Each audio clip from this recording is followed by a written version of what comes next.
So, in the past on this channel, I know I've thrown some shit at the direction of Major League Baseball. Because whether you're watching it from the comforts of your couch at home, or you're at Rogers Center in Toronto, Kauffman Stadium in Kansas City, Target Field in Minneapolis, Angel Stadium in Anaheim, Dodger Stadium in Los Angeles, AT&T Park in San Francisco, Citizens Bank Park in Philadelphia, PNC Park in Pittsburgh, Wrigley Field in Chicago. No matter where you're watching it, baseball can be a little bit slow. And it feels like you have to pull teeth sometimes in order to see some action. Because a lot of times it's just, a pitch, and you're like, when's something going to happen? Now, obviously, the energy intensifies if there's 2 runners on base and 2 outs in the bottom of the 8th inning and the game is tied at 3-3 and it's a full count, which is 3-2.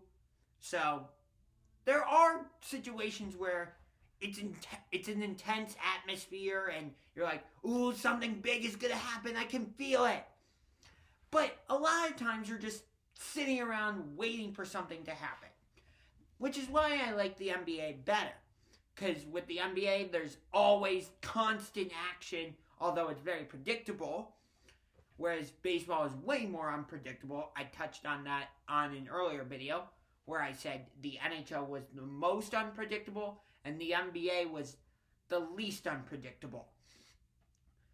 Anyway, and I said MLB was the second most unpredictable. Anyway, so usually I would say the NBA is better than the MLB. However, there is a situation which doesn't actually involve playing on the field or playing on the court where Major League Baseball beats out the National Basketball Association. And that's digitally. Let me explain. So, I'm a fan who likes to go back and watch old games.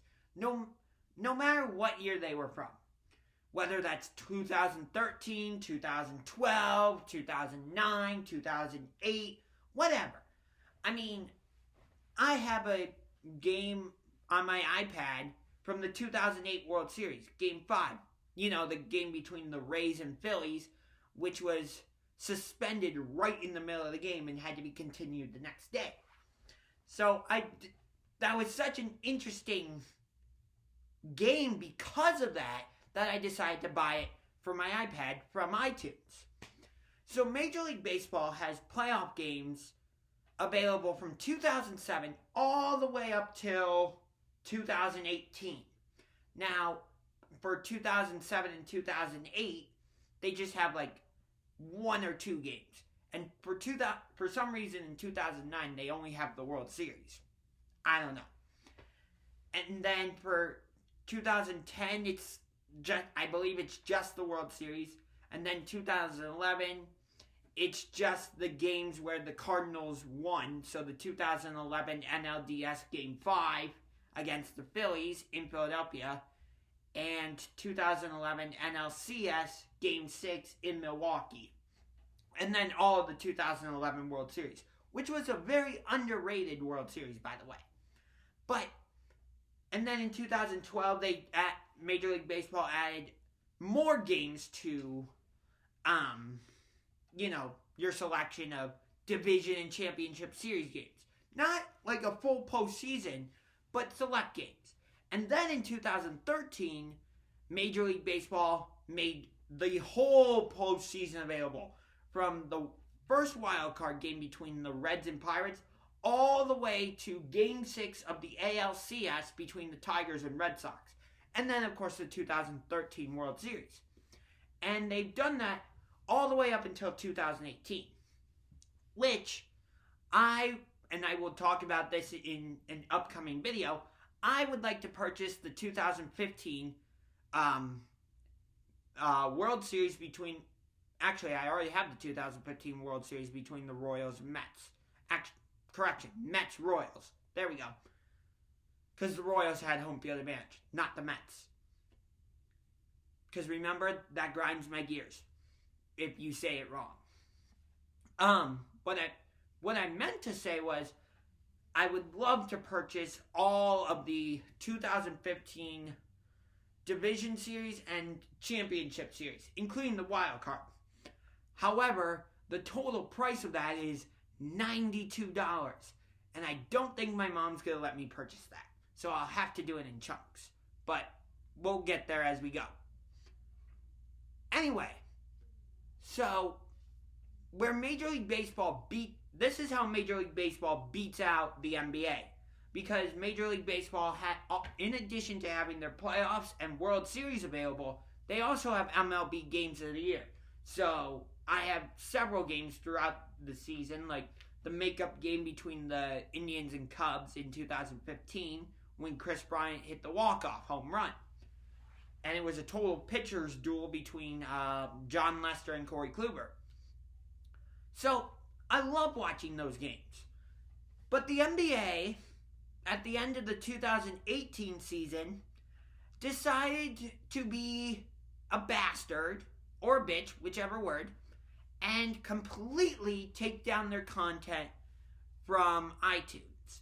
And I'm not happy about this. So I've emailed the NBA about it. I actually tried calling the NBA about it. Haven't really gotten anywhere. But, you know, I didn't know the NBA was going to take down their content. But if I could go back in time to when their content was available, I would purchase the 2015 NBA Finals, even though the Cavaliers lost. Because I guarantee you, again, that if Kyrie Irving and Kevin Love were not injured for that series, we would have beat the Warriors. And I wanted all the 2016 NBA playoffs to tell the complete story of how the Cavaliers and Warriors met up in a finals rematch, and then eventually Cleveland came back from a 3-1 deficit. And actually, I wanted all the 2015 NBA playoffs too, to tell the complete story of how the Cavaliers and Warriors met up in the finals in the first place. So I'm upset at the NBA for that. Because not only did they remove their playoffs and the NBA Finals and championship films, they took down NBA Games of the Year too. So I'm not happy with the NBA about that. So I just wanted to get that off my chest.